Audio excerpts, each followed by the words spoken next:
Greetings and welcome to Old Drunken Discography, and welcome to crazy, wacky, you don't know what the fuck you're gonna get week here. You'll get some videos with just Tim and I that were recorded last week. You'll get a video of just Bill and I, that's Bill, recorded this week, and then you'll get a Motley Crue video that we recorded I don't know how many weeks ago. It's just been a wild and crazy week this week. But we are here to talk about Seven Spires, A Fortress Called Home. This came out June 21st, 2024. And Bill put it on the list as a new album to review for the year. If you've been following us, you know we end of the year we do our top 10 albums of the year, and now Seven Spires is on that list. So Bill, what made you pick Seven Spires? You a fan? So I wasn't a fan of Seven Spires beforehand. I'll say that. I just kind of look into hey, what's getting released this year? I'm like, oh, this is what's getting released in June. Let's kind of pick through. Hey, what are some of these bands that are releasing albums? Oh, this one's just a compilation. Oh, this one's just an EP. Oh, this one's their debut. Oh, this one's for Seven Spires. It was their fourth album. Like, oh, what have they put out before? Listen to some stuff. Like, oh, like I'm actually kind of like a lot of the stuff they were putting out here. Um, for Seven Spires, their first song I listened to was actually Cabaret of Dreams, and I believe up to this point that's probably one of their biggest songs. That being said, in the realm of YouTube and music streaming, I feel like it's still very, very low on the notability charts. Um, just because, yeah, it's not really that big. I think their biggest song only has maybe 6 million views. I'm just saying that from the perspective that I think Cabaret of Dreams came out in 2017, so that's already 7 years ago. Like, that's not a lot of views for a music artist to have over that span of time, especially for their music video. I've And never I'd heard of them. say, and that's, well, I never heard of them either. I'm like, okay, I'll listen to some of their stuff. And actually, I listened through their Solveig album, start to finish, then actually. And I'm like, okay, like this could be a real interesting debut album just to see, hey, what is this artist putting out here in 2024? Which, honestly, with a lot of the albums that have come out this year, I mean, I don't want to say it's lackluster, but for me at least, there's been good albums, but nothing that's really grabbed my attention musically. It's like, oh my god, like this is an album everyone has to listen to up till this point. Oh, just wait. Offspring's coming.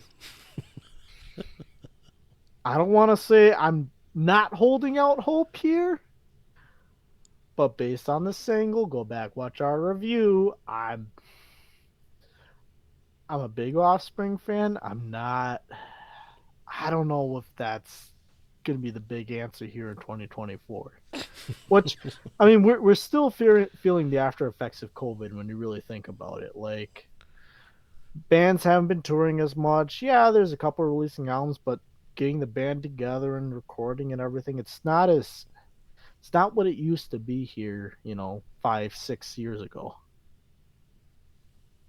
That's no excuse. You should be writing at your peak.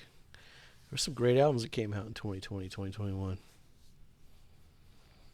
Yeah, but Lawrence I don't Arms, know. Skeleton Coast, man. Yeah, but I'm just looking at like what's come out so far in 2024. Like, Yeah, it's been a. Well, I mean, we got our list here. We got so we our got so we we got got what's Green come out, Day. which was it was. Thing is, it's a Green Day album, just like everything else. Yeah, Sleater Kinney, Alkaline Trio is top tier. Lucifer was pretty good. That review never came out, but Tim and I reviewed that one. Strung Out. Strung Out, I felt like I would say that was my intro. So that was the first album that I reviewed with you guys. Strung Out, I felt like that was a decent sounding album, but like It's not I their don't know. best. Pearl Jam, Melvins, High on Fire, Calvera, Seven Spires, Offspring's coming. So it hasn't been the best year in music. I'll give you Saying that's that. and we're at the halfway point when we're recording this here. At the end of June. Yeah, that's true. I'll give you that. So I have no prior history with this band. Didn't know they existed. When Bill gave me their name, I was like, yeah, yeah, yeah, yeah. I went to YouTube. First video I pulled up was Almost Town. Didn't know it was on this record, but that was my first introduction. I'm like, yeah, okay, it sounds kind of generic, poppy, trying to be cool. Then I heard another song and she was throat singing.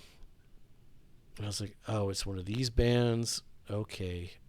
That was a couple weeks ago.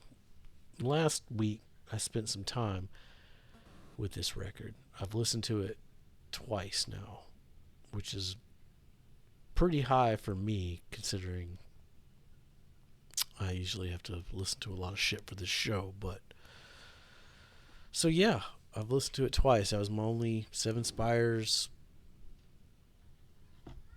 relationship. Mm-hmm. Saying that's I really dived into um Seven Spires website and everything else. Like thing I've liked and that they continued on through this album too is every single album they've released has been a concept album. And each one kind of tells a story. It goes from song to song, and it how they relate everything together, and they don't just tie it song to song, they tie it album to album too in a chronology. And Yeah, I haven't heard anything else. that's something I for me the last band I saw kind of do that, especially arching over albums, was MCR with the Demolition Lovers. But even then, it was really just one song that arched from album to album. From that first song, Bullets, to Three Cheers, that bridged that gap. Like you know, this band, they've done concept album from yeah, every single album. It's been telling the same, not the same story, but telling the same. It's like Coheed and Cambria. They do Yeah, that. we're just going from like, hey, here's how the first album, Solveig's, told the beginning story, and then the second album's like, okay, here's the prelude to that story, and then the third album's like, okay, here's the sequel now to that story, and now this one, it's more the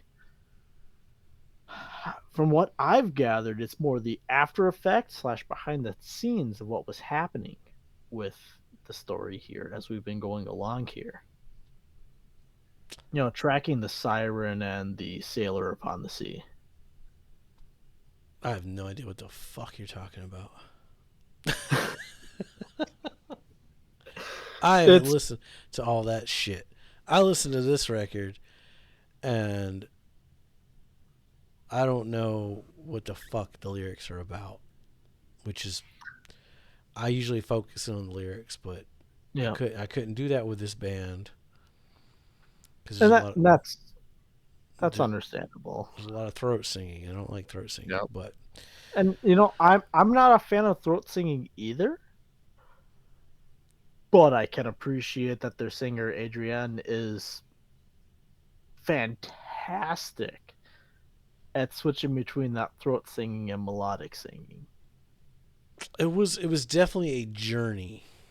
I'll say that. So the Which is record what it starts out with an instrumental. We've done a lot of fucking albums recently that start out with fucking instrumentals. This one sounded like the theme to a Viking show, or maybe like background music on Survivor. It okay. wasn't too long, and I didn't mind it. Like it set the tone for what was to come. Mhm. It led really well into the wine-stained tongues, Yep. and that's where the throat singing kicked in. I was like, My wife even said like it sounded like she needed a hawk a loogie. When she was singing normally, though, it was beautiful. Mhm. And musically, it was okay. You know, so, I mean, similar note for me. For me, the intro for me was whimsical, which would be the very your Viking middle aged, what you referenced to.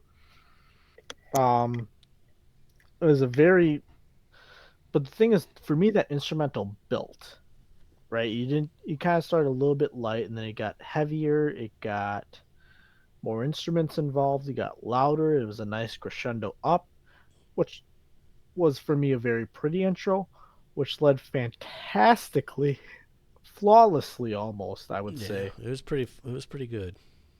into the opening song per se, where you actually had lyrics coming out. And I'm not a fan of throat singing necessarily either. However, the throat singing made me appreciate even more her vocal abilities to be able to switch from that throat singing to the melodic to the I'd say hoarser. I don't know the exact terminology here. You know, the hoarser voice where she's kind of a little bit rougher with the lyrics, then back again to throat singing or melodic singing. And actually for me, I mean, songs upon Weinstein tongues, it's that entire song was just kind of telling the story of like, okay, here's more or less a story to date. You know, hey, he had this captain out on the sea. He ran into the siren. He's coming into the barrenness of the castle. They're sitting there, they're having a meal, wine stained tongues, they're getting drunk, they're divulging, hey, here's my life story so far. What's yours? And how that intermingles. Um, the quote I have, I've seen you, you've seen me, and if our dreams can dance, so can we. Like, that's, I mean, for me, that lyrical development and that line itself, just like, hey, like, I can see it, I can do it. Like, that whole empowerment that happens in that song, for me, actually, that song, albeit early, is one of the top songs of this record, if not one of the best songs I've heard on the records released this year. Wow. See, I was opposite. That one didn't do much for me. I completely missed the lyrical story, but like my final notes is like I need more time with it. I know there's something there. I know there's a story. You can hear it. You can feel it. I just didn't put it together. And it's even throughout the entirety of this album, it's actually a really beautiful story. It's a beautiful and it's also a sad story too. About this person just living in the castle. They're living in a fortress called home, where they're isolated from everyone else and just kind of overseeing and reminiscing about their life and what could have been. Like, that's what this album is, and that's why, I mean, just my own research of it, a lot of critics have said like this is probably their most emotion filled album that they've had to date too, as well. I mean, it's good to have that type of lyrical depth, but you got to have the music too. And these guys kind of bring it on the music side too. Like, The guitar solos that go throughout this are fucking insane. yeah, there's a Like, lot of good music to listen to on here. I mean, maybe the drums might be the low point of this band, but that being said, the drummer's still going pretty hard. I'm gonna run through my notes song by song because I missed the story. I don't know what the fucking lyrics were about, but musically, Almost Town. It was the first song I'd heard. It was a grower for me. The more I heard it, the more I liked it. And you get the album title drop in that song. Mhm. Impossible Tower. The guitars were slower, a little bit Sabbathy. It's impressive as hell throat singing, but it's still throat singing. Love Yep. Souvenir. I like the piano riff. sound like cartoon Pink Panther. This is my favorite song so far. I like the line, "So bury me, there is no poetry, and rotting away in bed, rotting in my regrets." And the drums on the "Define the Line" part, holy shit. You mentioned the drumming. The drumming on "Love Souvenir," though, there's one part where it's just like, like it's fucking badass. Yeah. Architect, a lot of interesting tempo changes, some crazy shit happening parts. I like the voice on this one. Kind of sounded like Leftover Crack, like SZA or Star fucking Hipsters. Portrait of Us had some pretty parts, had some catchy parts. Emerald Necklace, the production is super fucking clean. You can hear the clicks on her tongue when she's singing. Super pretty. The bass tone was really good. Where Sorrows, really cool changes throughout. And at one point, it sounds like a ship at sea at storm, like in a storm, if that makes sense. Yep, and that's the point. Um, No Place reminded me of Ghost, and then I could see that it could have been released in the 80s. House of Lies, again, heavy Sabbath riffs. Vocal melody kept building, and it just ends and restarts with "Does It Hurt?" That was kind of neat. Um, the Old Hurt poppy intro goes in a completely different direction for a few bars, then it goes somewhere else again. It was a pretty fucking decent closer. Like all these songs, they were interesting. They it wasn't like verse chorus verse. Like they did a lot of tempo changes. It was really So it was tempo pretty. changes. They did bridges. They did pre-choruses. They did post-choruses. The You had the bridges. production was phenomenal. Sounded really fucking good. So none of these songs. I mean, maybe Emerald Necklace was the most cookie cutter song, but even that wasn't a cookie cutter song either. Like, Yeah, there was nothing here that I hated. Like I so enjoyed a lot of this record. there was nothing. You know, it's pleasant to see for me at least in 2024 a band that doesn't go overly formulaic. And I don't think that they went formulaic with.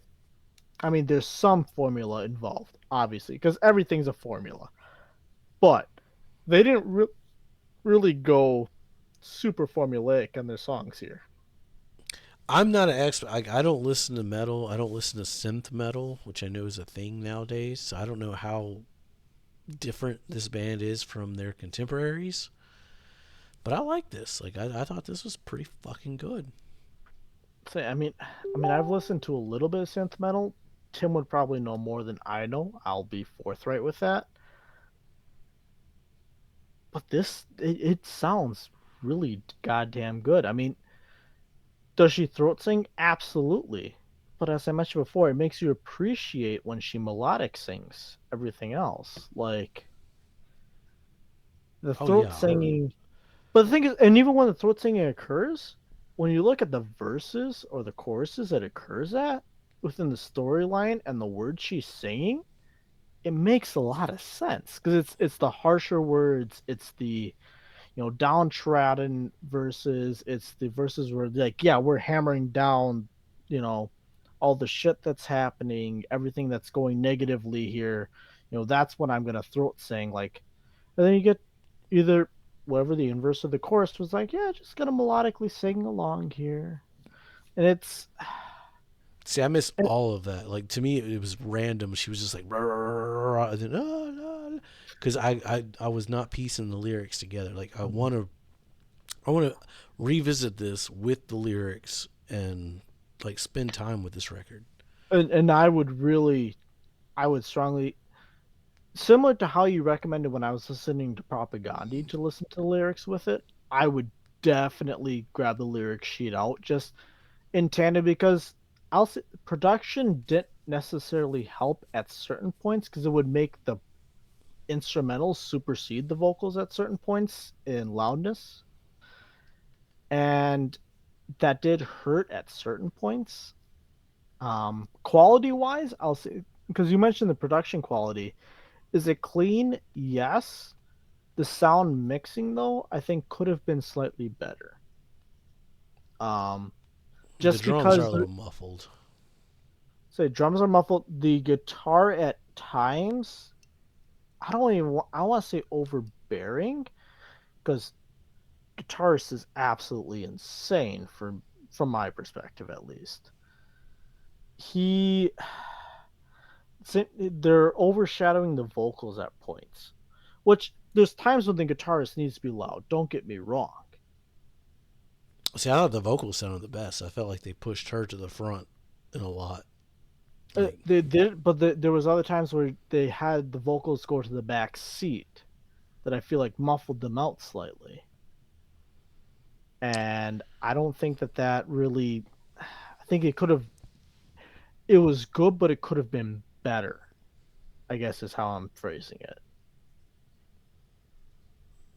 I mean, even my final notes, it says there's nothing I hated, and I could use more time with this band because I feel like I'm missing a lot in the meaning of the lyrics.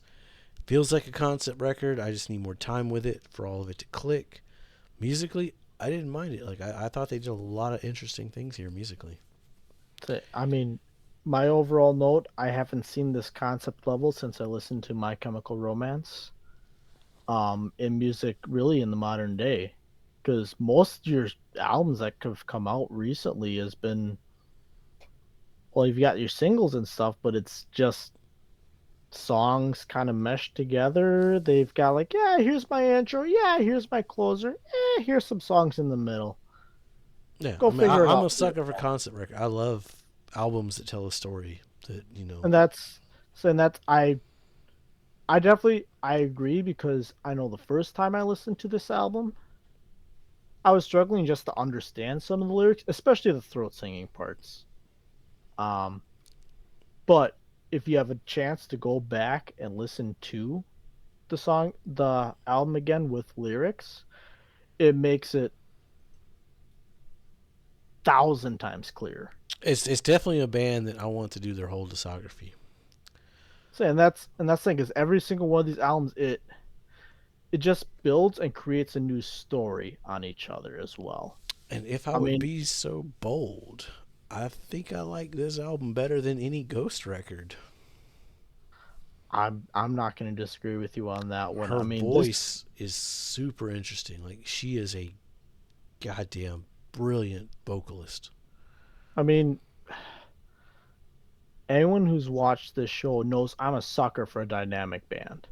I want Super changes. dynamic I here. want where it's, differing. And I mean, I know this is a bold statement to make.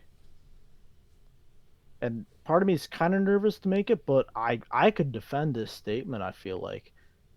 I don't know if in 2024, this year, there is a vocalist that is more vocally talented and dynamic as Adrienne is during these songs. Not that I've heard, but I haven't heard much this year. But definitely top tier fucking vocalist for the year. The So shit that's that's on this album. and the thing is, and even the instrumentals behind it. I mean, do they pale in comparison to the vocals? Yes. Does that mean they're bad? Absolutely not. Hey, Like, you want to talk about a story going over 3 albums? Go listen to Marilyn Manson's Antichrist Superstar trilogy. like this is saying so. This is their fourth studio album, which would have broke our, barrier to being able to potentially cover them here on the channel. And I really would like to do a deep dive into their full discography. Put them on the Start. list after Halloween. So This would make a that's better Halloween band than fucking Paramore. yeah. Well, Just probably saying. would. At least they got a Well, creepy castle. here's the Paramore is hey, just fucking bubblegum well, pop. and thing is, then all of Seven Spires is based on demons and sirens and See, that's more Halloweeny than fucking hey Haley Williams. hey. I didn't know what this album was gonna be though. Like this was, I don't want to say this was a shot in the dark. Like this was like, hey, stick a dart on the board, see what sticks. Oh, I Didn't we think that. recently joke about that in a Discord chat or somewhere where Yeah, we somebody was talking did. about, like, let's just pick a random chew, and you actually fucking nailed it right out the gate. I mean, is there parts that could be better potentially? But like, I this is a damn good for 2024. I feel like this is a damn good record. I'll agree. Yeah, it's probably top. It's in my top three for the year. I mean I mean, we precluded earlier like 2024. I want to say 2024 has let us down, but for the bands that have released stuff, for what they've released Top com- four, top four. compared to what they've released, I don't know. Like for me, there's a couple top songs for the year contender on this album. I'll I'll say give it that. that. Yeah, but top four. I could think of three records that came out this year better. I I mean, I don't want to spoil too much, but this one's this one's something else for me. Oh, we got the Offspring coming. You never know. Yeah, you never know. Well, you will know if you like and subscribe. Stick around to the end of the year. We'll be talking about all these records again in our top 10 of 2024. We missed you, Tim. I know you had some things to say about this record, and we hope you don't forget us little people while you're out on tour with Tay Tay. So that's not going to make any sense because this video is going to air way before 1993. But for those of y'all who don't know, Tim's band Sabretooth, he's out on tour with Taylor Swift right now. So algorithm help us out with that. Taylor Swift, Hawk Tua.